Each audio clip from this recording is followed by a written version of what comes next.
creo que es importante mirar las políticas del presidente Trump en su primer mandato para entender lo que podría venir ahora y también lo que él ha prometido en el marco de esta campaña presidencial. Y el empresariado colombiano tiene una gran ventaja, que es un empresariado muy capaz, muy preparado, que ha tenido éxito en casa y también ha tenido éxito saliendo del país. Esta paradoja de un candidato electo para combatir la inflación con una propuesta inflacionaria, una serie de propuestas inflacionarias con implicaciones en casa, pero también para nuestros socios. Hola a todos, un gusto saludarlos. César Pavón, director ejecutivo de investigaciones económicas de Corfin. El día de hoy tengo el privilegio de tener a Dan Restrepo, quien fue nuestro invitado especial en nuestro foro Perspectivas Económicas 2025. Dan es un hijo de colombiano que ha vivido en Estados Unidos toda su vida, pero es tal vez la persona o el colombiano que mejor acceso ha tenido a la Casa Blanca. Ya él los contará, pero es tal vez la persona que mejor conoce los pasillos de la Casa Blanca y su relación con América Latina. Entonces, primero, Dan, me gustaría que nos contaras un poco al público quién eres tú. Cuentas esa historia tan magnífica que tienes, no solamente tuya, sino de tu familia, de cómo se acerca al gobierno colombiano y al gobierno de Estados Unidos. Mire, muchísimas gracias por la oportunidad. Mire, sí, mi vida es una definida por la relación entre Estados Unidos y Colombia.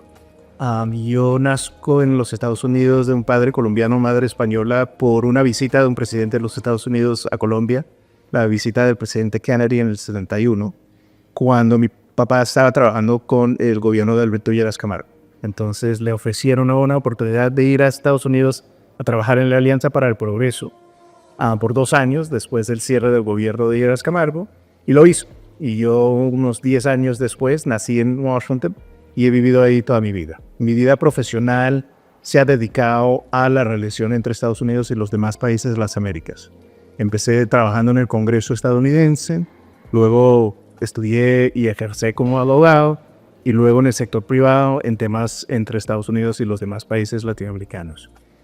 Y luego tuve el gran privilegio de pasar 6 años con Barack Obama. Me junté a su campaña presidencial antes de que fuera precandidato oficial, cuando todo el mundo nos pensaban locos y tenían cierta razón en ese momento, pero esa locura llegó y con eso tuve la oportunidad de casi 4 años como el asesor principal de asuntos hemisféricos para el presidente desde el Consejo de Seguridad Nacional en la Casa Blanca. Trabajé en su segunda campaña presidencial, me salí de la Casa Blanca a la campaña de reelección y ya reelecto decidí quedarme fuera de gobierno. Entonces he pasado los últimos 12 años asesorando a líderes e instituciones en el marco internacional público, privado y filantrópico para entender las dinámicas en Latinoamérica y las dinámicas entre Estados Unidos y los países latinoamericanos, y también ver tanto los retos pero también las oportunidades que existen en la región para los que quieren trabajar sobre los temas más importantes del día. Cuéntanos, pues tenemos la noticia, tenemos un nuevo presidente que llegará a ocupar la Casa Blanca en los próximos años. Cuéntanos, ¿tú qué crees que van a ser los temas más sensibles y muy en línea? Pues también, por supuesto, nosotros hoy publicamos nuestro informe Perspectivas Económicas y somos conscientes de la incidencia que esto puede tener no solamente en el ámbito económico, sino en general en el ámbito político de nuestra economía, de nuestro país en el 2025. ¿Qué dicen en los pasillos? ¿Qué se rumora de cuáles van a ser las tendencias o más relevantes frente a la llegada del nuevo presidente Trump allá? Mira, tenemos la curiosidad de que es la llegada de un nuevo presidente que también es un expresidente. Es solamente la segunda vez que ocurre en la historia de los Estados Unidos tener 2 mandatos no consecutivos. Ocurrió hace más o menos 100 años y ahora va a recurrir. Entonces creo que es importante mirar las políticas del presidente Trump en su primer mandato para entender lo que podría venir ahora y también lo que él ha prometido en el marco de esta campaña presidencial. Y ahí entra una paradoja interesante e importante con implicaciones muy importantes tanto para los Estados Unidos como todas las economías emergentes. Y es que Donald Trump fue electo en gran parte por un rechazo a la resaca de inflación post-pandemia en los Estados Unidos. La inflación es matagobiernos y casi todas partes electorales, y ocurrió también en los Estados Unidos. Pero Trump llega con una serie de propuestas de políticas públicas centrales a su oferta, que son inflacionarias. llega con una promesa de aranceles, tanto para ir desconectando la economía estadounidense de la economía de China, y ahí abre oportunidades interesantes porque el movimiento de cadenas de suministro de Asia hacia las Américas abre oportunidades, sí, para inversión en Estados Unidos, lo que quiere Trump, pero no se puede hacer todo en Estados Unidos, se tiene que ampliar. Inversión en Norteamérica, tampoco se puede hacer todo en Norteamérica. Eso abre oportunidades importantes a partes de la región, en particular países que tienen tratados de libre comercio con los Estados Unidos, de ser partes de las cadenas de suministro críticos en una amplia gama de sectores. También usa los aranceles y los va a utilizar como una herramienta de negociación sobre temas de interés de él, en particular el flujo migratorio. Y tendremos la oportunidad de hablar de eso. Pero también llega con una propuesta muy expansiva fiscal, de reducir impuestos a mediano y largo plazo en los Estados Unidos, renovar lo que fue los recortes que logró en su primer mandato, que tendría el efecto de duplicar la deuda nacional estadounidense, que eso también pone presión sobre las tasas de interés a mediano y largo plazo que ya estamos viendo en los mercados. Y finalmente viene con una propuesta de escalar la deportación desde Estados Unidos. Y eso tendría un efecto de interrumpir los mercados laborales, que a corto y mediano plazo tendría un efecto inflacionario, porque aumentaría el costo de casi todo, en particular en los sectores agrícolas y de construcción. Entonces tienes esta paradoja de un candidato electo para combatir la inflación con una propuesta inflacionaria, una serie de propuestas inflacionarias con implicaciones en casa, pero también para nuestros socios, por el aumento del costo de mantenimiento de deuda, la fuga de capital hacia los tasas de intereses estadounidenses. Entonces es un escenario bastante complejo que se prevé mirando tanto lo que prometió Trump como lo que hizo la primera vez como presidente de los Estados Unidos. Colombia, digamos, ya pasó este túnel que vivimos desde la pandemia. Duramos como 2 años y muy a nivel como pasó en Estados Unidos, 2 años de reactivación posterior, después un ajuste y ya vamos a empezar a ver como el nuevo camino después de ese túnel. ¿Qué factor es el que nosotros más destacamos? De pronto puede ser el factor de reactivación económica. Vemos una luz muy grande. ¿Cuáles factores nos generan muchas tinieblas o neblinas, más bien para llamarlas? El tema inflacionario, sabemos que no solamente a nivel global, pero ya pues si quieres podemos hablar de eso, pero el tema inflacionario puede llevar unas tasas más altas por más tiempo y eso naturalmente sigue contrayendo la actividad económica y en particular la inversión. Además el tema fiscal también es un tema que vemos como una gran neblina que va a estar latente el próximo año. No sé, tú si nos puedes explicar desde el punto político, desde el punto de vista geopolítico, mundial, global, ¿cuáles son los temas que más nos deberíamos preocupar al finalizar ese túnel? ¿Cuáles crees tú que van a ser las implicaciones que podemos tener en Colombia con estas nuevas posturas que tú acabas de compartir? Mira, voy a poner al lado el tema inflacionario que ya lo hemos hablado, porque creo que es un factor sumamente importante que va a tener un impacto sobre Colombia, sobre todos los mercados emergentes. La inestabilidad global y los focos de instabilidad son 3, creo que merecen atención hoy, pero también, de nuevo, tenemos que tener humildad, pensar que estamos seguros que estos son los 3 focos de inestabilidad global. No hemos aprendido nada de los últimos 10 años si pensamos que los tenemos bien identificados, pero por lo menos por el hoy, en la actualidad, es cómo se resuelve el conflicto, la invasión rusa a Ucrania. Eso tiene implicaciones mucho más allá para Ucrania como país. Porque si Vladimir Putin entiende que él ganó, eso es desestabilizador para Europa. Otro factor se suma a eso, que la alianza básica que ha determinado la estabilidad de Europa desde el fin de la Segunda Guerra Mundial es la OTAN. La OTAN es un acuerdo de confianza entre países. Donald Trump ha puesto en duda el papel de los Estados Unidos dentro de la OTAN. Entonces, él no tiene que retirar el OTAN para tener una implicación destabilizadora para Europa. Y ya se ven las capitales europeas. Están nerviosos. están preparándose para defenderse militarmente de una forma que Europa no ha hecho en mucho tiempo. Entonces, ese es un foco de inestabilidad que podría tener implicaciones importantes. Lo vimos con la invasión de Rusia a Ucrania, precio de energía, precio de alimentos, que también fueron inflacionarios para todos.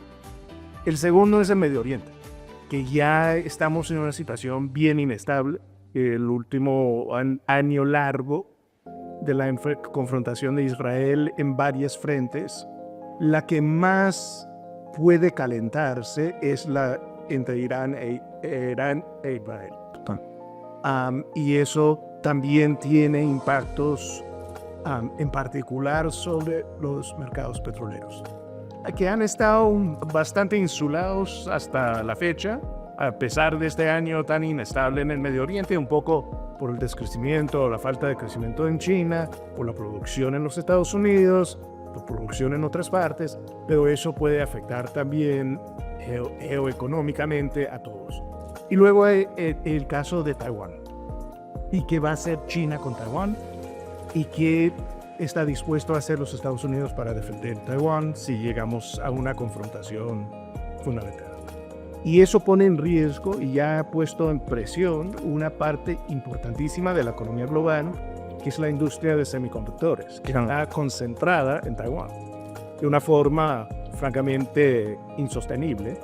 Ya hemos visto parte de la implicación de esa presión, y eso es un poco en la movida de cadenas de suministro, de producción de semiconductores hacia las Américas, con nuevas fábricas en Estados Unidos, con parte importante en México y también oportunidades en otros países cercanos de ser parte de esa cadena de suministro. Entonces, esos tres focos creo que en lo geopolítico, por ahora, son los temas que debemos tener en presentes y entender cuáles podrían ser el desenlace de cada uno.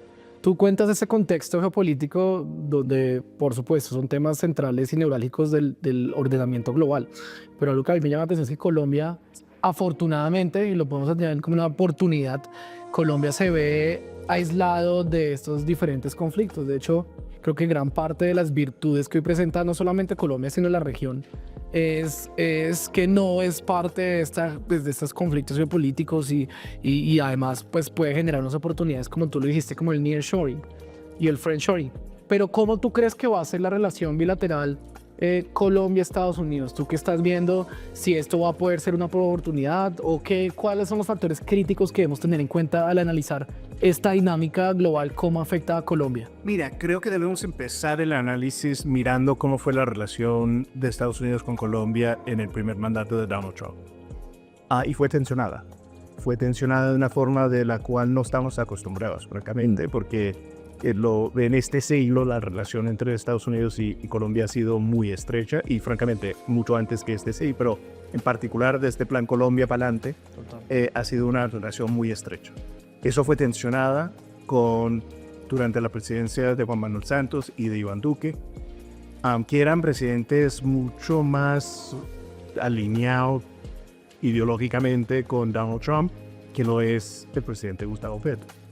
Entonces creo que el factor de tensión como punta de entrada de la relación creo que la debemos tomar como un hecho. Y luego hay dos temas que van a poner presión sobre la relación. Uno es la tradicional, es el tema antinarcótico. Donald Trump viene a la Casa Blanca con un punto de vista muy ortodoxo de la guerra contra la droga y se encuentra con un gobierno colombiano que tiene una política nada ortodoxa sobre el tema. Eso va a crear presión y Trump en su primer mandato casi llegó a desertificar a Colombia. Un poco la buena relación de los presidentes Santos y Duque con el Congreso estadounidense ayudó a blindar la relación y evitar ese acontecimiento. Ese Congreso estadounidense ya no existe y este gobierno colombiano no tiene esa relación personal con el Congreso estadounidense que puede ayudar a blindar, a pesar del buen oficio de dos embajadores en Washington en estos años. Entonces, y se suma a esa conversación el tema migratorio. Entonces, cuando Donald Trump era presidente por primera vez, había 4 países que figuraban en la migración hacia los Estados Unidos. Eran México, Guatemala, Honduras y El Salvador. Y la forma de llevar esa relación en el tiempos de Trump era presionar en temas comerciales y de asistencia hasta que esos países hicieran lo que él quería que hicieran para detener flujos migratorios. Hoy, la dinámica migratoria es completamente distinta. Se destapó el Darién. Y ahora los países relevantes a la migración hacia los Estados Unidos incluyen países en Sudamérica. Hay un flujo de venezolanos muy grande, de colombianos, de ecuatorianos, de peruanos, de haitianos que vienen de Chile. Y a cierto nivel, el Darién se ha convertido en la frontera sur de los Estados Unidos. Eso tiene implicaciones importantes para Colombia, porque creo que Colombia se va a ver presionada a hacer más para detener los flujos migratorios. Colombia tiene un muy buen relato. Colombia ha sido un gran modelo de acogida de migrantes. Hoy viven más o menos 3 millones de venezolanos en Colombia, que van sumando a Colombia. Y eso se puede presentar en el mundo de Trump como algo que se hace para avanzar los intereses estadounidenses. Si se hace por esa razón o no, se puede presentar de esa forma y es parte de la contraoferta que puede llegar Colombia a esta conversación sobre qué estás haciendo para detener los flujos migratorios, que va a ser una nueva dinámica en una relación que ya va a empezar tensionada. 2 temas finales, Dan, si te parece. A nosotros nos siguen mucho empresarios, ¿no? Sí. Nuestros empresarios, no solamente inversiones de Corfi, sino en general las personas que nos frecuentan en sus preguntas, y además pues también personas del común. Yo creo que hay como 2 preguntas que surgen de ese contexto. Uno, primero, súper importante, Venezuela. ¿Qué crees que irá a pasar Venezuela? Naturalmente es un flujo comercial, es muy importante. Pero segundo, y sí me gustaría cerrar tal vez con una pregunta, es ¿qué le dices a esas personas que ven esto como una oportunidad? Yo sí creo que tú, dentro de tu buen análisis y buen diagnóstico, que es principalmente político, pues tienes muchas conexiones con lo económico y hay muchas personas que están viendo cuáles son las oportunidades y cómo podemos, nosotros invitamos de hecho en nuestro reporte a que al final la luz, al final del túnel depende de lo que cada uno haga, no depende tanto de solo lo que el gobierno o el Banco de la República puede hacer, sino que lo que cada uno le pueda aportar. ¿Qué crees tú que van a ser esos temas que tú dices y de hecho cerraste con eso tu conversatorio? ¿Cuáles son los temas centrales en donde nos podemos enfocar como colombianos y que podemos aprovechar esta coyuntura más adelante? Mira, yo tengo una consultora, Dinámica Américas, que trabaja precisamente en esto, en ayudar a empresarios a entender los contextos y navegar estos ríos revueltos, que hay oportunidad interesante. La oportunidad básica es de nearshoring, pero también hay una oportunidad que creo que lo perdemos de vez en cuando en ver el mundo en términos bilaterales entre Estados Unidos y distintos países de las Américas. La integración latinoamericana tiene mucho espacio para crecer, muchas posibilidades económicas, potencial económica, de profundizar lo que es la región menos conectada en todo el mundo, económica, comercialmente.